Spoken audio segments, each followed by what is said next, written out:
the biggest challenge of early stage startups is to build the shortest product roadmap. In this video, you will learn how, as a startup, you should prioritize features to define the smallest next best version to move towards your vision. Let's do this.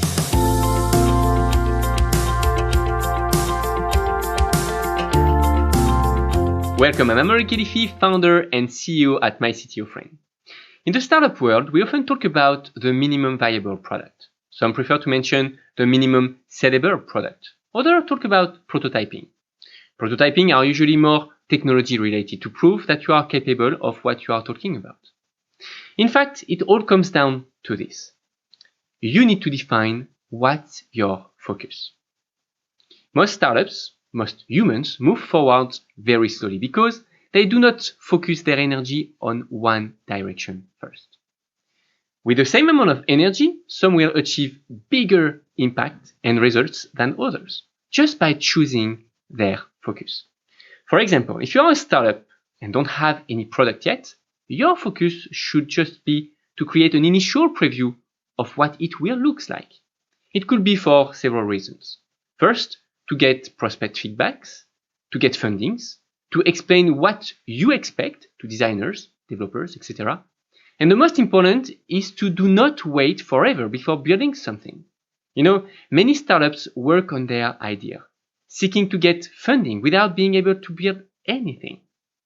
So, no matter if you already have a product or not, if you have a big budget or not, I want you to spend your money wisely.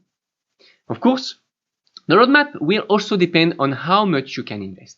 Some projects will only put 500, others 5,000, while others 50K or even more. Just there is one rule to remember. The more you invest, the higher is the risk to lose the initial investment. Why? Because it's easy to sign a contract with an agency to develop your MVP. But the goal of an agency is not the same as yours. Your goal is to build a business and to evaluate if your idea is good or not with the smallest investment as possible. The development agency goal is to make money building something for you. So be sure to do not waste your money and prioritize what's really relevant to do today and what to build first, starting with the product alignment score. As a company, you have value, right? Your product might have a specific positioning too. The first step to define a roadmap is to put a product alignment score on each feature, from 0 to 10. Does the feature is aligned with the product purpose? Does having this feature will prove the positioning? Does it respect your company's values? So let's do this. Put a score on how aligned each feature is with your vision, from 0 to 10. Pause the video and fill in a first Excel spreadsheet with the first column on product alignment score. Are you done? Did you pause the video? Okay, great. Next. Now, before moving on to the next task, let's cover a bit of theory. How the product roadmap definition works. When it comes to prioritizing features, most of the time, people take into consideration only two things. The positive impact the feature will have on your user's life, the perceived value your customers received, and the required effort to build them. This leads to creating 4 lists. The top priority list, low effort but high impact. The research lists, high impact but high effort required. Usually it requires research and development. The wish list for low value and low effort features. Usually they stay in wish list unless they can be integrated into a bigger feature. And the parking lot for low value and complex features. To me, building a startup is much more than just listening logic and customers' desires. Building a startup is also being visionary and being sure that what you are building fits to your vision. That's why I started with a product alignment score, to be sure you will never prioritize features that are not aligned with your vision. And next, obviously, after the product alignment score, here is a second dimension I want you to take into consideration while sorting your features. It's the perceived value your customer received. That's the step number 2. What magnitude of positive impact will be experienced by one user, while using this feature in your product? 0, it's a useless feature. 10 is a massive impact, a massive value received by the user. Pause the video and let's fill in this second column on your spreadsheet. Are you ready? Let's do it now. Okay, is it done? Did you pause? Great, let's move forward. Now the last column. What is the required effort to develop a feature? At that stage, no need to ask for a quotation or to really understand how complex a feature will be. If you already have a product and a team, of course, you need to review it on a continuous basis. So just put a score on how complex you think a feature will be to develop. By the way, on a larger team, the product manager, which is not a technical profile, will evaluate it anyway and after ask confirmation to the real CTO. So when you will have understood the roadmap process, if you really need to get deeper on how to evaluate the cost of features, you can find a link of a previous video I did in the past about how to evaluate features by features, what's the cost of a product. So for this third step, let's rank the development simplicity of each feature. Put a score 0 on features that are very complex to develop, and a score 10 to features that are very easy to develop. Let's do this. Pause the video. Let's fill in this third column. Okay. Are you done? Did you pause? Great. Let's move forward.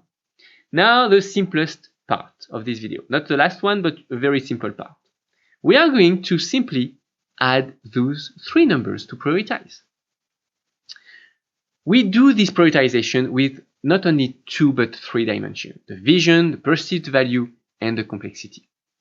So you can use either spreadsheets or to calculate directly the sum manually. Might not be that complex. Then you will be able to sort them out and prioritize what's the most important for you to focus on. Remember, more you put on your plate, slower you will be. And that's where versioning comes into place. Unfortunately, when building a startup, it's hard to develop a single page product or a single feature product, even if that's what you should aim for in the beginning. In reality, you need to be sure that you are creating a well-balanced ecosystem on each version. With a well-balanced ecosystem, I mean a well-balanced business model on each version of your offer. So what I really mean is when we talk about clients, providers, sellers, or partners, if they put some value in, like they subscribe, they pay, or they give you some information, they should get some value out. So while prioritizing your features, be sure that at any stage of your product, any version, you have a well-balanced ecosystem with people that will get as much value out from what they will put in your product as information, as money, etc. That's where maybe on the version 1 of a marketplace startup, then you could consider being distributor first yourself, or maybe editing manually the account of your sellers in the marketplace, And then after on version 1 or version 2, you will be able to delegate the rest of the work.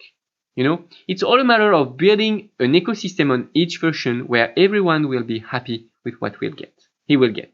And if your marketplace is too complex on the beginning, it's going to be hard to attract sellers. And if you don't have some difficulties to attract sellers, it's going to be hard to have some final customers. So when it comes to prioritize the roadmap, in the end, there is 2 things to take into considerations. First, always develop the minimum, the smallest part of your product, 1 step at a time. And secondly, be sure to create a well-balanced ecosystem in each step, in the smallest step as possible. So now that's your turn. Write down on Post-its all the features you've sorted, position them on a wall or large desk, and classify them to have a well-balanced ecosystem on each version. The table you've created previously with the scores should just help you prioritize and see what's the most important or not based on the logic formula. But the logic cannot be the entire prioritization. You need to take consideration the business aspect, the well-balanced ecosystem that I was talking about. That's why when you will have position your features, move things around to be sure to have features that works well all together. Okay, pause the video. That's your turn. Position all your features and prioritize them accordingly to the product vision fit, the impact feature will have, and their complexity. Let's do this. Are you done? Okay, great. Now, basically, you know how to prioritize your roadmap. So rank your features based on the vision, rank the perceived value, evaluate the features development simplicity, prioritize the adding score, and organize features in version. I hope this video was very helpful to you and to help you build your company. If that's the case, leave us a comment, like, share, and subscribe. And don't forget to click on the notification bell icon for our latest video updates. Now, if you are serious about building a startup and want to become a better CEO and tech manager, find us on Instagram and Facebook, and visit myctofriend.co for more startup management tips. I will see you on our next video.